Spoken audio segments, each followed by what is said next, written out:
premier salon handicap et achat responsable. J'accueille Antoine Doussin. Bonjour. Bonjour. Je vais vous laisser vous présenter, s'il vous plaît, et présenter l'association que vous représentez. Donc, je suis Antoine Doussin, je suis président de Pas à Pas, qui est une association que l'on a créée à peu près en 2008. J'étais très longtemps directeur des achats du groupe La Poste.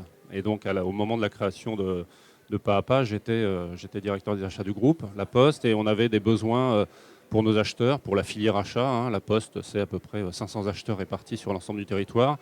Mais on était plusieurs dans cette configuration. On a des grandes entreprises comme Adecco, comme la SNCF, comme Bouygues Télécom par exemple, qui nous avaient rejoints à ce moment-là. Et donc on a ressenti le besoin de se réunir entre grands acheteurs, grands, moyens, petits, c'était notre ambition. Mais au départ, c'est vrai qu'on a constitué notre association autour de grands acheteurs pour faciliter la relation entre les achats et le secteur protégé adapté. Donc voilà, c'est une association qu'on fait vivre depuis maintenant 2008. On a une quinzaine de membres. C'est à peu près un réseau de 3000 acheteurs qui se parlent, qui s'échangent de l'information, des bonnes pratiques. Et puis accessoirement, je suis aujourd'hui directeur adjoint de la RSE du groupe La Poste. Donc j'ai fait la transition entre la fonction achat et la RSE. Et donc ça me permet d'avoir aujourd'hui une bonne casquette, une bonne vision du sujet. Voilà. Est-ce que vous pouvez nous rappeler, avant de commencer, quels sont exactement les ESAT et les EA? Qu'est-ce que ça représente? Alors c'est un sujet, effectivement, c'est la première chose qu'on essaye d'expliquer à nos acheteurs pour les acculturer sur ce sujet. Donc c'est deux structures relativement différentes. Oui, elles sont différentes, elles ont la même ambition. C'est l'insertion, c'est le travail auprès le travail des personnes en situation de handicap dans l'entreprise. La loi 2005 oblige les grandes entreprises, comme La Poste, comme les grands acheteurs, à avoir 6% de leur masse salariale constituée de personnes en situation de handicap. Et la fonction achat dans les entreprises permet de répondre à cette obligation à hauteur de 50%. C'est-à-dire 50% de cette obligation peut être fait par des achats auprès du secteur protégé adapté. Et donc vous avez deux structures, les entreprises adaptées et les ESAT. On va dire globalement que les entreprises adaptées sont constituées comme des entreprises, je dirais, et c'est d'ailleurs ce qui est intéressant pour des acheteurs, des entreprises du secteur, on va dire, classique. Donc elles ont des aides, des subventions en fonction du nombre de personnes qu'elles emploient. 80% des personnes qui travaillent dans ces EA doivent avoir le statut de RQTH, donc handicap. Mais on va dire que c'est des entreprises qui fonctionnent comme n'importe quelle entreprise, avec cependant un peu d'aide sur les emplois. Et de l'autre côté, vous avez les structures ESAT qui, elles, sont plus ce qu'on appelle le secteur protégé. Vous avez l'adapté, les EA, et puis le secteur protégé que sont les ESAT, dans une logique plus de suivi médical. Donc c'est des personnes qui sont plutôt placées. Donc on est moins dans une logique d'entreprise où les EA recrutent des collaborateurs.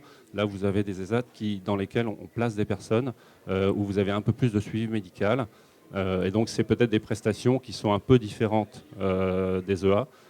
Et donc ces deux structures cohabitent et sont les prestataires, les fournisseurs des acheteurs aujourd'hui, quand un acheteur souhaite s'adresser au secteur protégé et adapté. D'accord. Voilà.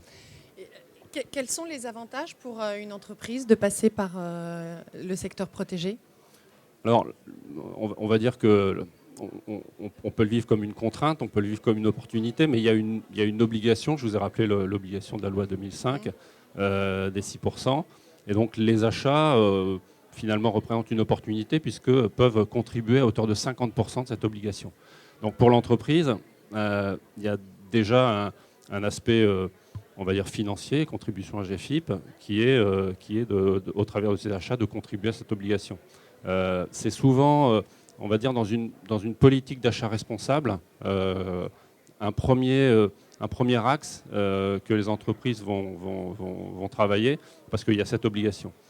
Donc, sous l'angle, on va dire, financier, vous n'avez pas de mal à convaincre un directeur financier du bien fondé de la démarche. Après, et au-delà de l'obligation et alors, de la contrainte financière? Au-delà de l'obligation, j'ai toujours considéré que les achats responsables pour les acheteurs, c'était une opportunité de développer un métier, d'avoir une autre image au sein de l'entreprise. Un acheteur a souvent une image soit de gardien du budget, donc quelqu'un qui empêche un peu la dépense, soit de contraintes administratives. Travailler sur des achats responsables pour un acheteur, c'est travailler sur le sens. Voilà, travailler sur le sens, c'est-à-dire sur la responsabilité de l'entreprise. Et donc, au-delà effectivement de l'aspect financier et contraignant de la loi, pour les acheteurs, en tout cas, c'est ce que nous, on essaye de développer au travers de notre association, c'est donner du sens, donner une ambition de l'entreprise au niveau sociétal pour développer ses achats auprès du secteur. C'est la première édition de ce salon. Qu'est-ce que vous en pensez alors qu'il débute tout juste? Qu'est-ce que vous en attendez? Alors, c'est d'abord une extraordinaire démarche. Moi, je l'ai vécu depuis maintenant plusieurs mois dans sa conception, sa création et la progression de la mise en œuvre.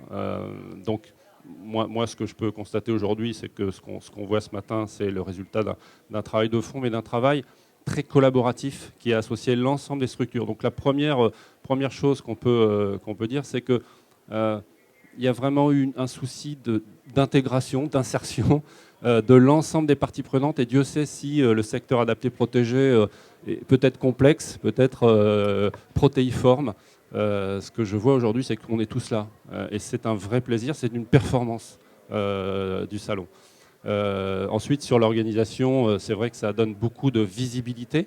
On est sur un lieu qui a vocation à traiter, à réunir des événements, et donc c'est un lieu connu qui peut brasser beaucoup de monde.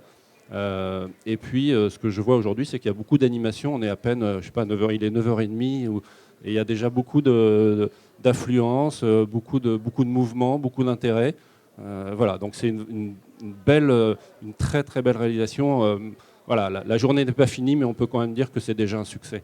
Ok, merci beaucoup. Bonne journée alors. Merci beaucoup, merci à tous.